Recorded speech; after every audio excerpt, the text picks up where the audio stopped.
What is going on, everybody? Welcome back. MTG here with another episode. If you're new to the channel, hi there.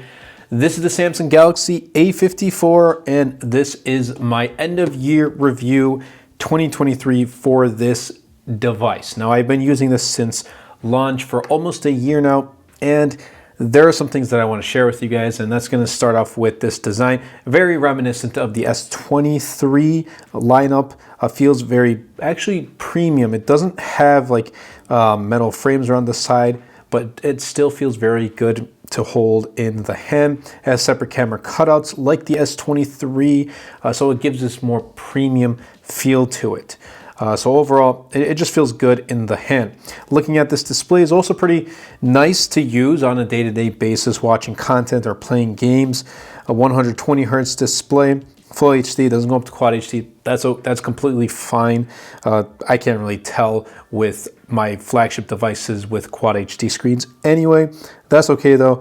It does have a little bit more of a bezel around the entire phone. That's to be expected, but again, that's also okay. We're talking about a mid-range device. It still is a vibrant, really gorgeous display. 800 nits, max 1000 nits with Vision Booster. So if you're definitely going to pick this up, then you'll enjoy the display and you'll enjoy the feel of this phone in your hand. Let's talk about the software and the performance. So this right here, currently at the time of this recording, is running Android 13, but Samsung is rolling out Android 14 with One UI 6. I have the US unlocked model, and I still have not received a One UI 6 Android 14, but it has been rolling out for like AT&T specific models. So I'm expecting Samsung to roll out the actual One UI 6 Android 14 update to the US unlocked version very soon. I kind of wish it was simultaneous, but that's, I guess, what you got to do about it. You just got to get used to it. It's okay. This is running the Exynos 1380 chipset, which is probably the biggest downside of this device. I kind of wish Samsung with like a mid-range Snapdragon chipset. Even last year's Snapdragon 8 Gen 1 or a Snapdragon 8 Gen 2 or a Snapdragon 7 Gen 2, but the Exynos 1380 just still underperforms. Now, if you're a light user and you're just going to use this phone for the daily tasks, like maybe calling and texting, emailing here and there, then I guess it's fine. But from a perspective of someone who's pretty much using it for everything, then it starts to kind of lag and hiccup. My model has 6 gigs of RAM and 128 gigs of storage, which is okay. The international model also has 8 gigs of RAM and 256 gigs of storage. I feel like that should be just the norm, maybe having a little bit more RAM and a little bit more storage. The good thing is it has micro SD card expansion, which a lot of flagships don't, but a lot of mid-ranges also don't have micro SD card expansion. But I pretty much compared this to last year's A53, and it definitely does perform much better in day-to-day use, but it still underperforms just a little bit for the price that you pay for. I'm going to get the price in a little bit. 4 years of software updates, though. That's something good from Samsung. Samsung's been doing very good in the software department. 4 years of software updates, and so far, Android 14 would be the first one. Android 15, 16, and Android 17 should be coming to the Galaxy A54. Let's talk about the cameras, because there's a triple camera setup here, which is one is a primary, one is ultra wide, one is a macro. And they're good. They're good. They're not going to be outstanding results. And I really didn't use the macro anyway. They're good. They're not great. Don't expect too much. But if you're just going to take photos just to capture memories, it's going to suffice. Battery has been great. I'll put it that way. I think this is the best part about the phone is the battery life. It's rocking a 5,000 milliamp hour battery, 25 watts of wired charging, and no wireless charging. But again, it's a mid-range, so that's okay. but this lasts over a day, and I'm a heavy user. I'm watching YouTube, I'm sending emails, I'm browsing the web, I'm texting, I'm calling.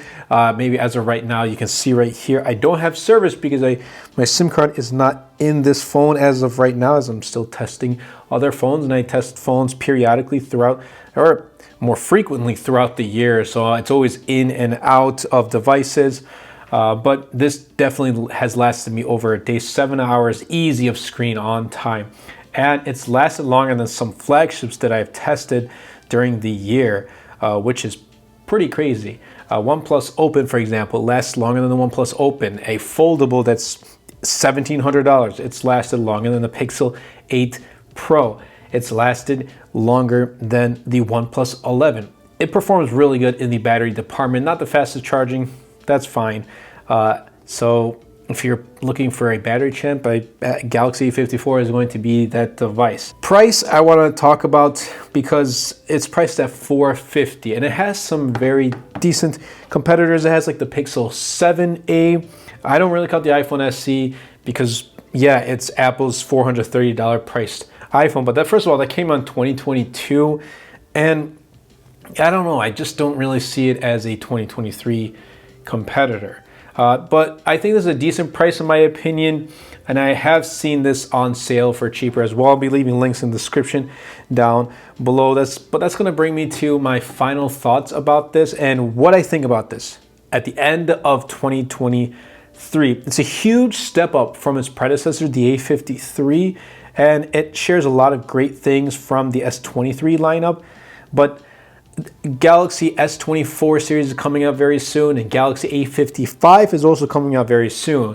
2024 is right around the corner. So should you pick this up or wait maybe a couple months until the Galaxy A55, which is going to have some pretty nice improvements too?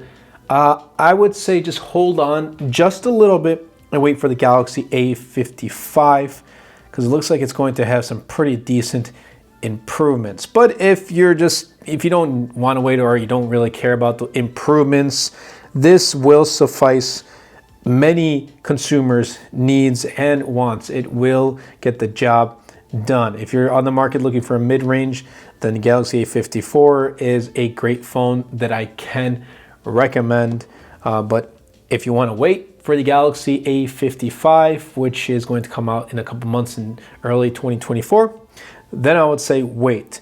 But I really like how the A54 feels more premium, and it feels more closer to its flagship. And I think that's the way it should be going forward with the A50 series.